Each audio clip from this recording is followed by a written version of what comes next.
या कार्यक्रमासाठी या ठिकाणी जमले माझे सर्व सहकारी बंधू त्याचप्रमाणे एसएससी परीक्षा मार्च 2026 साठी अभ्यास करून सज्ज झाले असे सर्व विद्यार्थी आणि आज एवढं म्हणावं लागेल की आजच्या या निरोप प्रसंगी चिरंजीव योगेश रावसाहेब आणि सुंदराई साक्षीताई मित्रांनो, त्यांनी अगदी स्पीड 2 मिनिटांमध्ये त्यांनी तुम्हाला एक छोटासा प्रेरणा उपदेश केला आहे. सरांनी पण शाळेचा अगदी थोडक्यात इतिहास सांगितला. तर सुरुवात जेव्हा आपण कोणत्याही गोष्टीला करतो त्यावेळेस प्रत्येक व्यक्तीला त्रास होतो. तुमचा ज्या दिवशी पहिला पेपर असेल त्या दिवशी तुम्हालाही वाटेल की हा 10वीचा पेपर द्यायचा आहे, परंतु कालानुरूप आलेल्या परीक्षांमध्ये यावर्षी थोडासा मोठा बदल झालेला आहे. त्या बदलाला तुम्हाला सामोरं जायचं आहे,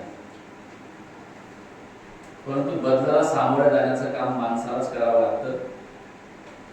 म्हणून आपण माणूस म्हणून जन्मास आलेलो आहोत, म्हणून आपल्याला जोही काही बदल आला असेल त्या बदलाला सामोरं जावं लागेल. ज्यावेळेस 1997 मध्ये शाळेची सुरुवात झाली त्यावेळेस आम्हालाही वाटत नव्हतं की असे एवढे मोठे आमूलाग्र असे बदल घडत जातील, परंतु असो जोही काही बदल समोर आला त्या बदलाला आपण सामोरे जायचं आणि त्याला संघर्ष करण्याची तयारी करायची. आपण ज्यावेळेस जन्मास येतो त्यावेळेस आपल्याला कुठलेही शब्द येत नाही, पण तोच मुलगा तीच मुलगी 3 वर्षांनी झाल्यानंतर बरेचसे शब्द बोलते. 6 वर्षांनी झाल्यानंतर ते बालक चांगले शब्द बोलायला लागतं आणि 7व्या वर्षी तो बालक चांगल्या प्रकारचे आकडे लिहितो. म्हणजे हे जे बदल असतात त्या बदलांना आपल्याला सामोरं जायचं असतं आणि ते जीवनामध्ये आवश्यक आहे. म्हणून जीवनामध्ये ज्या ज्या गोष्टी आवश्यक असतात त्या गोष्टींना आपण सामोरे जायचं आहे. आज तुम्ही या ठिकाणी 5वी पासून तर 10वी पर्यंत आमच्या या विद्यालयामध्ये शिकलात. तुम्ही शिक्षण घेतलं, माझ्या गुरुजींनी तुम्हाला शिक्षण दिलं. तुम्ही शिक्षा घेतली, गुरुजींनी तुम्हाला शिक्षा केली माझ्या सकट. कदाचित मी तुम्हाला जास्त शिक्षा केली असेल. मी जास्त शिक्षा केली म्हणजे हा माझा स्वभाव गुणधर्म नाही, तर त्या ठिकाणी एखाद्या वस्तूला आकार द्यायचा असेल तर आकार देताना पहिल्याने थोडासा कच्चा प्रकारचा सेक दिला जातो आणि त्याच्यानंतर पक्का सेक दिला जातो. त्याप्रमाणे तुम्हाला शिक्षा केली असेल मी, परंतु ती शिक्षा तुमच्या भल्यासाठी आहे, माझ्या भल्यासाठी मुळीच नाही आणि नव्हती.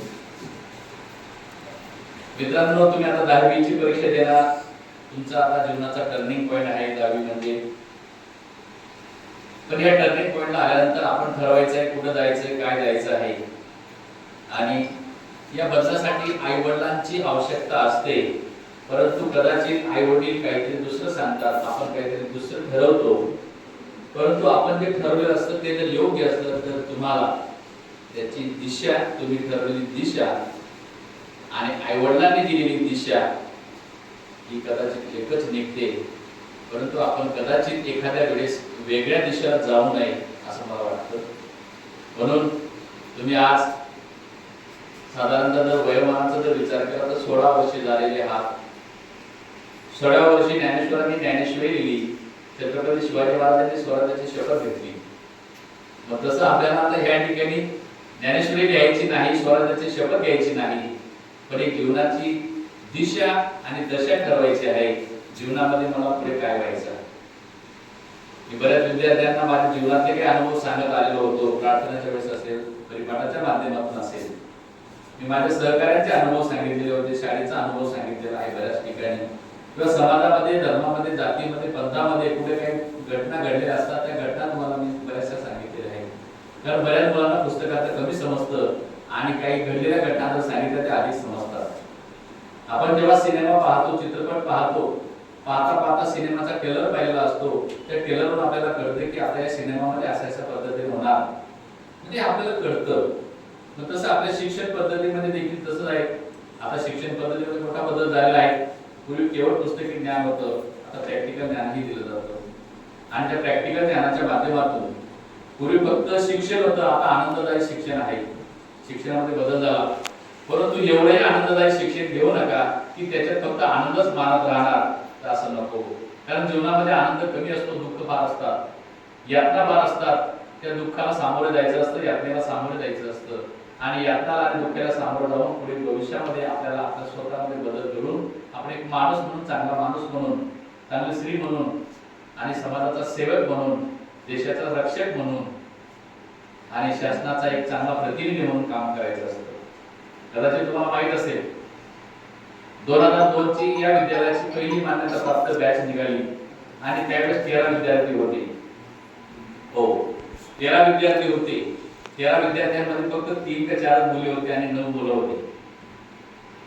आणि त्या बॅचने एकदम चांगल्या प्रकारे त्यांचा निकालही लागला. त्याच्या अगोदर अनधिकृत दुसऱ्या सेंटर मार्फत, शाळेमार्फत बसलेल्या बॅचेसच्या आपण परीक्षा घेतल्या, त्यांचे निकालही चांगले लागले.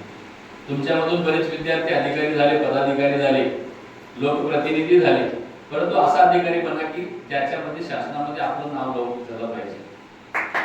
आणि आपण असा लोकप्रतिनिधी बना की आपण त्या लोकप्रतिनिधीमध्ये आपला एक प्रामाणिक लोकप्रतिनिधी असलो पाहिजे. म्हणजे अशा प्रकारे आपण पाहतो, बऱ्याच वेळेस पाहतो आपण समाजामध्ये, धर्मामध्ये, जातीमध्ये, पंथामध्ये बऱ्याच गोष्टी पाहत राहतो, परंतु एका मिनिटासाठी, 2 मिनिटासाठी रील हा फक्त 1 मिनिटाचा असतो. परंतु त्या रीलचा जो बोध आहे तो बोध फक्त तेवढ्या पुरताच घ्यायचा असतो. त्या रीलचा उपयोग समाजामध्ये कधीही होत नाही, हे लक्षात ठेवायचं.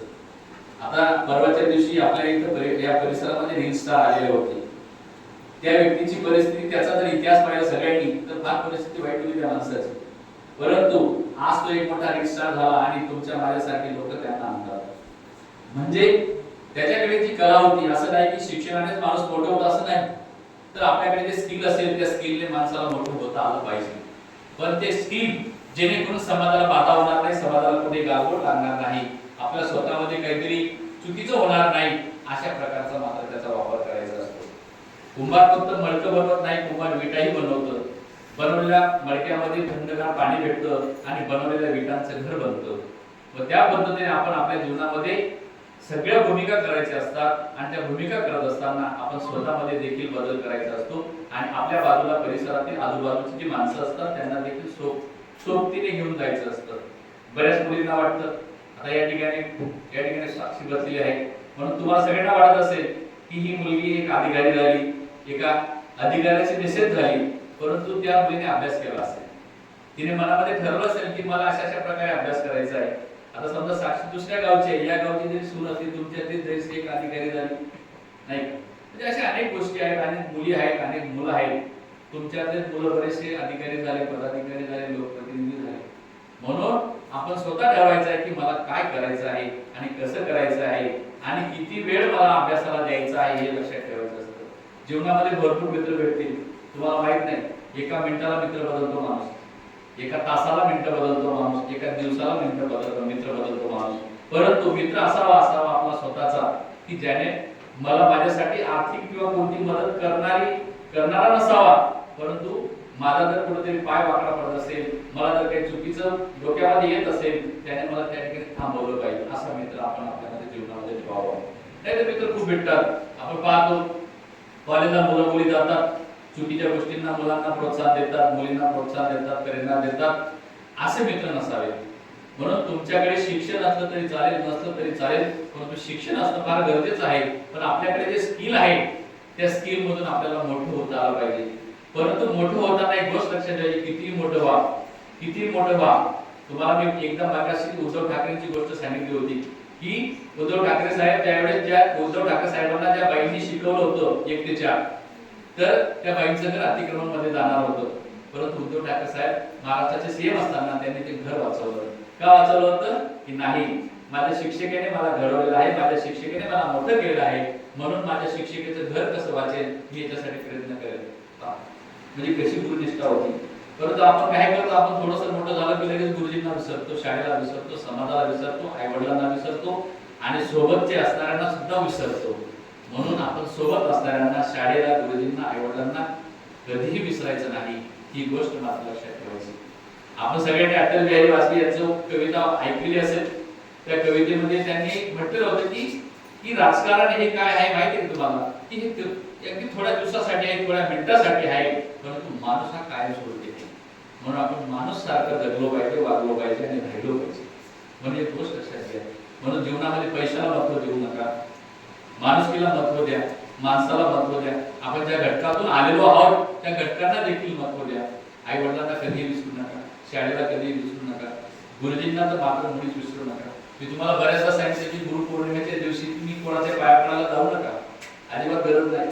परंतु गुरुनिष्ठा मात्र कायम ठेवा. आणि गुरुनिष्ठा जर काय नसेल तर माणसाला मोठं होण्यासाठी वेळ लागत नाही आणि माणूस खूप मोठा होतो. म्हणून गुरुनिष्ठा ही अगदी चांगली प्रामाणिक असावी, खोटी खाटी नसावी. नाही तर आपण पाहतो मोमेरा बदलणं सुरी त्या प्रकारे नसावी. म्हणून जीवनामध्ये बऱ्याच चांगल्या चांगल्या गोष्टींचा अनुग्रह घ्या, चांगल्या चांगल्या गोष्टी सोबत घ्या, चांगल्या गोष्टी अंगाशी बाळगा. नुसतं बोलण्यापुरतं करू नका, नुसतं वागण्यापुरतं करू नका, तर ते प्रत्यक्ष कृतीमध्ये कृतीयुक्त वागा, कृतीयुक्त बोला, कृतीयुक्त कृती करा आणि अभ्यासही करा. जीवनामध्ये खूप आपल्याला बऱ्याचशा गोष्टी करायच्या असतात. आपण वयानुरूप मोठं होतो, वाढतं वय होतं माणसाचं, वाढता वाढता बरीच माणसं भेटतात. भेटलेली माणसं सगळी सत्य नसतात, काही माणसं असत्य असतात. केव्हा केव्हा खोटं करावं, परंतु ते समाजाच्या भल्यासाठी करावं. केव्हा केव्हा खोटं करावं, ती सामूहिक भल्यासाठी करावं. आता सरांनी तुम्हाला एक किस्सा नाही सांगितला शून्याचा, शून्याचा किस्सा सांगितला नाही सरांनी, परंतु मी सामूहिक भल्यासाठी शून्य ठेवला होता. परंतु सामूहिक भल्यासाठी शून्य ठेवला, पण त्या सामूहिक भल्याच्या शून्यामध्ये सामूहिकाचं भलं झालं. म्हणजे पहा, म्हणजे एका अधिकाऱ्याने जेव्हा मला विचारलं की तुम्हाला आता एका वर्षामध्ये इमारत बांधून द्यायची आहे, परंतु मी बोलताना एक बोललो, लिहिताना मात्र 10 लिहिले होते. परंतु तो शून्य गायब झाला आणि मी ती कृतीमध्ये ते आणलं. म्हणून सामूहिक भल्यासाठी जर खोटं केलं तर काही हरकत नाही, परंतु स्वतःच्या भल्यासाठी मात्र खोटं करू नका. आणि स्वतःच्या भल्यासाठी जर खोटं करायला गेलं तर फसून जातो माणूस. म्हणून ही गोष्ट लक्षात ठेवा. आणि तदनंतर जीवनामध्ये किती मोठे झाला, आई वडील गुरुजी शाळा नातं होतं हे विसरू नका. नाही तर बरीच माणसं पाहतो शून्यातून गेलेले असतात, परंतु कालांतराने ते शून्याला ओळखत नाही. परंतु मित्रांनो शून्याला एवढी किंमत आहे, फार किंमत आहे. हा, शून्य ठेवल्याशिवाय माणसाची किंमत वाढत नाही. हो, 1 वर्षाचा मुलगा 10 वर्षाचा मुलगा काय झालं, शून्य आला म्हणून काय वाढली त्याची वय वाढलं. वय वाढलं, त्याचा वर्ग वाढला. त्याचा वर्ग वाढल्यानंतर तो काय झाला, पूर्वी काय होता तो बाळ होता नाही का. हा, आता 10 वर्षाचा झाल्यानंतर काय झालं, मुलगा झाला. म्हणजे ह्या ज्या गोष्टी आहेत, शून्याला फार मोठी किंमत आहे. म्हणून शून्याला किंमत देत राहा. तर आपण काय करतो, एकाला किंमत देतो, शून्याला किंमत देत नाही. शून्याला देखील किंमत द्यायची आहे. आणि आपण बऱ्याचशा गोष्टी, ज्याही गोष्टी चांगल्या घडतील अशी अपेक्षा ठेवा. आणि आपल्या नशिबामध्ये बऱ्याचशा गोष्टी काही डिपेंड असतात, परंतु नुसतं नशिबावरही डिपेंड राहू नका. कृतीयुक्त जीवन जगा आणि आपल्या जीवनावर चांगल्या कृत्या करत राहा. आणि चांगल्या कृत्या जर केल्या आणि चांगल्या कृत्या करत असताना सभोवतालचा देखील विचार करावा. नुसतं आपल्या पुरता विचार करू नये. आणि चांगलं मार्गदर्शन करा. प्रत्येकाने चांगलं सांगावं, कोणालाही फसवण्याचा धंदा करू नका. आपण जर कोणाला फसवलं तर संध्याकाळी आपलाही कार्यक्रम होतो. म्हणून कुठेही कोणाला फसवायचं नाही. ते तर बरेच लोक काय करतात, सकाळी सकाळी एखाद्याचा कार्यक्रम लावून टाकतात, मग त्या सकाळी आपला कार्यक्रम होतो. म्हणून कोणी कोणाचाही कार्यक्रम लावायचा नाही. आणि काय होतं त्याच्याने, तुम्हाला माहिती आहे का, क्षणिक आनंद असतो. सगळ्यांना क्षणिक आनंद असतो आणि तो क्षणिक आनंद काही कालांतराने, म्हणजे काहीतरी मिनिटाने, दिवसाने, महिन्याने खराब होतो, चालला जातो. म्हणून क्षणिक आनंदही मानू नका. आणि प्रत्येक गोष्टीमध्ये जीवन जगत असताना खरं आहे, खोटं म्हणजे खोटं आहे, खोट्याला खोटं म्हणा आणि जे खरं आहे त्या खऱ्याला एक किंमत द्या. म्हणून सगळ्या गोष्टींच्या, आपण सगळ्या गोष्टींची त्या ठिकाणी जीवनामध्ये जीवन जगत असताना आपण नुसतं 10वी पास झालो म्हणजे सगळं झालं असं म्हणता येणार नाही. पूर्वी 10वीला फार महत्व होतं, आता पण महत्व आहे, नाही असं म्हणत नाही. पूर्वी काय होतं, 10वी पास झालं की ITI व्हायचा किंवा पोलीस होऊन जायचा, काहीतरी होऊन जायचं. परंतु आता मोठी स्पर्धा आली आहे. तुम्हाला सांगतो ना, शासनाने एक मोठा बदल केलेला आहे. पूर्वी काय व्हायचं की 6 वर्षाचं बाळ पहिलीमध्ये आलं, ते समजा पहिलं 30 पोर राहायची, ती चौथीमध्ये 25 होऊन जायची, कारण 4 त्या ठिकाणी बाकीचे नापास होऊन जायचे. जे नापास झाले ते घरी राहायचे, शाळेत कधी यायचे नाही. मग 7वीमध्ये अजून कमी व्हायची, 8वीला अजून कमी व्हायची, 9वीला अजून कमी व्हायची, 10वीला कमी व्हायची. आणि जो 10वी पास झाला तो 100% नोकरी लागला असं होतं. मग त्यावेळेस काय व्हायचं की जे 10वी पास झाले ते नोकरी लागून जायचे. तो जर शासनाचा अशा योजना काढलेल्या आहेत की जो पहिलीमध्ये गेला नाही, दुसरीमध्ये गेला नाही, तिसरीमध्ये गेला नाही, त्याने काहीतरी गॅरेजचं काम केलं, काहीतरी भंगार विकला असेल, काय केलं असेल, काही धंदा पाणी केला असेल आणि त्याला जर आठवण आली की मला आता नवीमध्ये शाळेत जायचं आहे, मग शाळेत अशा विद्यार्थ्यांना आम्हाला शोधायला लावतो शासन की नववीमध्ये जे शाळा बाह्यमुळे त्यांना शोधून काढा. आम्ही त्यांना शोधून काढतो आणि शोधून काढले की ते नववीमध्ये येतात. नववीमध्ये आले, आठवीमध्ये आले, कारण शासनाने ठरवलंय की 7 ते 14 वयोगटातील विद्यार्थ्यांना शिक्षणापासून वंचित ठेवता येणार नाही. मग तसे पोरं ते हुशार असतात, चालाक असतात, त्यांना थोडंसं लिहिता येत नाही, लिहिता येत थोडंसं तिथं करतो म्हणतो. मग तशी विद्यार्थी 9वी मध्ये 8वी मध्ये प्रवेशित होतात, 10वी मध्ये प्रवेशित होतात. मग ते हुशार असतात, चालाक असतात तुमच्यापेक्षा, त्यांच्याकडे पुस्तकी ज्ञान कमी असतं पण बाह्य ज्ञान जास्त असतं. मग तसे विद्यार्थी लगेच 10वी पास होऊन जातात. तुम्हाला माहित नाही, सातारा जिल्ह्यामध्ये एक शिक्षक होते, त्यांना विचारलं की काय बाबा तुला 7वीला किती मार्क येतो? म्हणून माझ्याकडे 7वीचं मार्कशीट नाही, 8वीचं मार्कशीट डायरेक्ट 9वी घेऊ. आणि 9वी केल्यानंतर बघा, 9वी केल्यानंतर डायरेक्ट 9वीत माझा प्रवेश झाला आणि 9वी आणि 10वी झालो बहिस्थ विद्यार्थी म्हणून. आता तुम्हाला माहिती आहे का की एक बहिस्थ विद्यार्थी आले आहेत, त्या विद्यापीठामध्ये प्रवेश होतो आणि असे विद्यार्थी कालांतराने पुढे निघून जातात. आता शासनाने रात्रशाळा होत्या, काही मुंबईतल्या काही रात्रशाळा बंद केली, काही रात्रशाळा सुरू आहेत. पण रात्रशाळा कोणासाठी आहेत माहिती आहे तुम्हाला? की जी मुलं दिवसा काम करतात त्या मुलांसाठी रात्रशाळा आहे. हो, शाळांचे प्रकार भरपूर आहेत. शाळा तुम्हाला सांगितलं तर एक दिवस लागला एवढ्या शाळा आहेत. तर ती रात्रशाळामध्ये शिकणारी मुलं सुद्धा नोकरीला लागतात. रात्रशाळामध्ये प्रवेशित झालेले मुलं सुद्धा पुढे जीवनामध्ये सक्सेस होतात. म्हणून एक गोष्ट लक्षात ठेवा, 10वी मध्ये आपण आलो, 10वी मध्ये आल्यानंतर आपण जी स्पर्धा आहे त्या स्पर्धेमध्ये टिकायचं आहे. समजा इन केस आपण त्या स्पर्धेमध्ये टिकलो नाही, कमी पडलो कुठेतरी, तरी आपण नाराज व्हायचं नाही. तिथे आपण काय करतो, पेपर कमी लिहिला, पेपर थोडासा म्हणजे आपल्याकडनं चुकून सुटून गेला तर आपण रडतो, रडायचं नाही, दुसऱ्या पेपरला रडायचीच बंद व्हायची दुसऱ्या पेपरला. आणि सर आता बोलता बोलता बोलले की आता आपले सर केंद्र संचालक आहे, तुम्हाला माहित नाही माझ्या कायद्याने बांधलेले असतात. मी त्या ठिकाणी एसए करतात, एसएससी बोर्ड केंद्र संचालक असतो, त्या ठिकाणी तुमच्या शाळेचा मुख्याध्यापक नसतो. मी त्या ठिकाणी 248 मुलांची परीक्षा घेणार आणि 248 मुलांसाठी सगळं समान असेल. तुमच्यासाठी वेगळा डोळा, तुमच्यासाठी वेगळा कार्यक्रम असं काही नाही. 248 विद्यार्थ्यांसाठी सगळ्यांसाठी सारखाच कार्यक्रम आहे. म्हणून आता सगळ्यांनी सांभाळून पेपर द्यायचे आहेत, चांगल्या प्रकारे अभ्यास करायचा आहे. अजून दिवस गेलेले नाहीत, दिवस तुमच्यासाठी शिल्लक आहे, वेळ तुमच्यासाठी शिल्लक आहे. म्हणून सगळ्यांनी अभ्यास करायचा आहे, चांगल्या प्रकारे पेपर लिहा. आणि पास झाल्यानंतर सुद्धा एक गोष्ट लक्षात घ्या, आपण पास होतो, पास झाल्यानंतर तुमचे माझे नाते कोणीतरी मम्मी पप्पा अजून कोणीतरी आजी बाबा कोणीतरी असतो, तो आपला स्टेटस करतो, आपण सगळेजण त्याला कॉंग्रॅच्युलेशन करतो. परंतु ते कॉंग्रॅच्युलेशन करताना शाळेला मात्र विसरू नका, ही गोष्ट लक्षात ठेवायची. तुमच्याकडे शाळा कधीच पेढा लागणार नाही, कधीच नाही. आणि तुम्हाला माहित आहे का की पेढा हा काय असतो, औपचारिक असतो. पेढा काय असतो, औपचारिक असतो.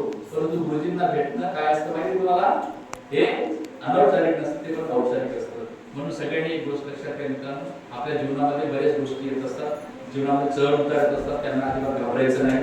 आणि जी व्यक्ती संकटांना संघर्षाला सामोरे जाते ती व्यक्ती खूप मोठी होती. म्हणून आपल्यावरती जशी जशी संकट येतील, अजून तरी तुम्ही आता इथे आले, इथे गेले, फक्त थोडेफार क्लाससाठी बाहेर गेला, परंतु एखाद्या वेळेस असं असतं आपण जेव्हा बाहेर शिक्षणासाठी जातो त्यावेळेस मोठे मोठे प्रसंग येतात आणि त्या मोठ्या मोठ्या प्रसंगांना आपण सामोरे जायचं असतं.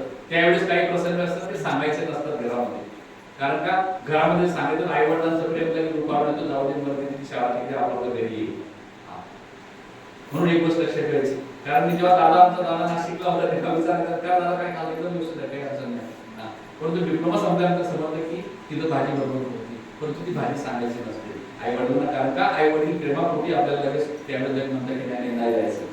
म्हणजे अशा गोष्टी असतात. म्हणून काही गोष्टी सांगायच्या नसतात, त्या आपल्या पोटात ठेवायच्या असतात, आणि काही गोष्टी सांगायच्या असतात परंतु त्या घालून जायचं नसतं.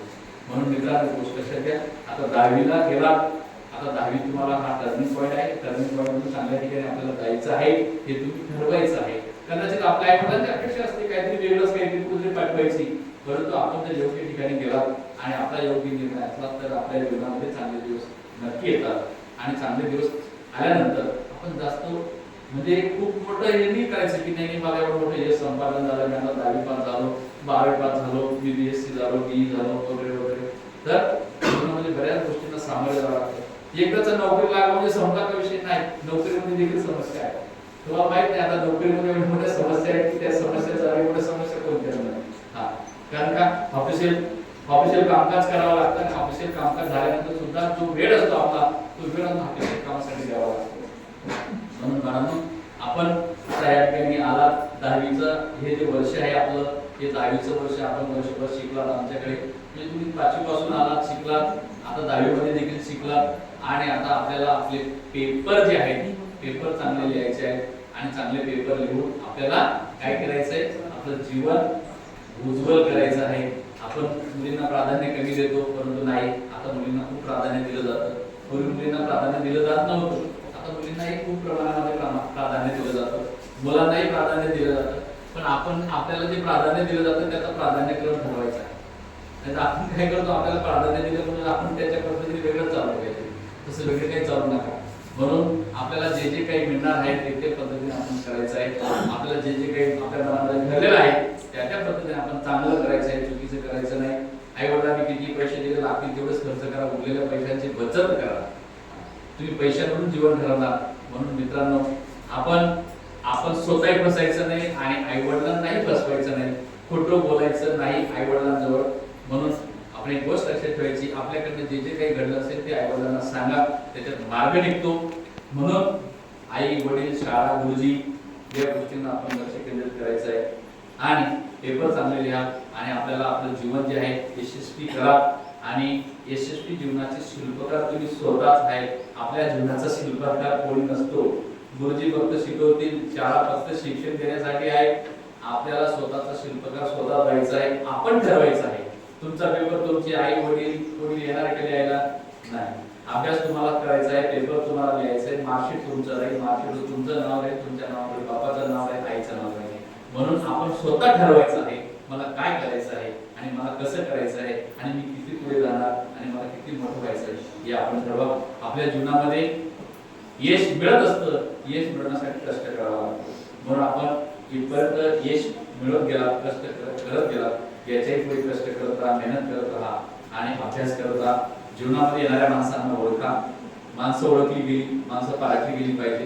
नाहीतर काय, समाजामध्ये बऱ्याच गोष्टी घडतात, त्या गोष्टींना आपण त्या ठिकाणी कधीही कोणीही चुकीच्या गोष्टींना कोणी सपोर्ट करू नये आणि चुकीच्या ठिकाणी जाऊ नये. जंगलाला आग लागलेली असते, चिमणी काही त्या जंगलाला विझवणार नाही, पण ते चिमणीच्या चोचेमध्ये एक ठेव असतो, त्या चिमणीचं नाव कुठं नोंदवलं जाईल, विझवणाऱ्यांमध्ये नोंदलं जाईल. म्हणून आपलं नाव कधीही आग लावणाऱ्यांमध्ये नको, आपलं नाव विझवणाऱ्यांमध्ये असलं पाहिजे. ही गोष्ट लक्षात ठेवा. म्हणजे चांगलं काम करण्यामध्ये आपलं नाव असलं पाहिजे, ही गोष्ट लक्षात ठेवा. या ठिकाणी बोलता बोलता भरपूर बोललं गेलं. तुम्हाला वाटलं की नाही सरांनी आता सुरुवात केली म्हणजे काही सोडणार नाही, परंतु मित्रांनो एक गोष्ट लक्षात घ्या, पोरींना बऱ्याचदा शिकवता वर्गामध्ये अर्धा तास 4 तास शिकवता त्यांना बऱ्याच गोष्टी सांगायच्या मी नेहमी पोरींना. पण एक गोष्ट लक्षात घ्या, पोरींना नाही सांगितलं तर तुम्हाला सांगितलं होत्या की नाही तिथं पोरी पुढे आपण मागे, मग बस समजून घ्यायचा कार्यक्रम लागला म्हणून एक गोष्ट लक्षात घ्या, आपण जीवनामध्ये खूप मोठे व्हा, खूप यशस्वी व्हा. आई वडील गुरुजी शाळा यांचं नाव कमवा, यांचं नावाला आपल्याला लवकर मिळावी अशी आपण सगळ्यांनी दिशा ठरवावी. या ठिकाणी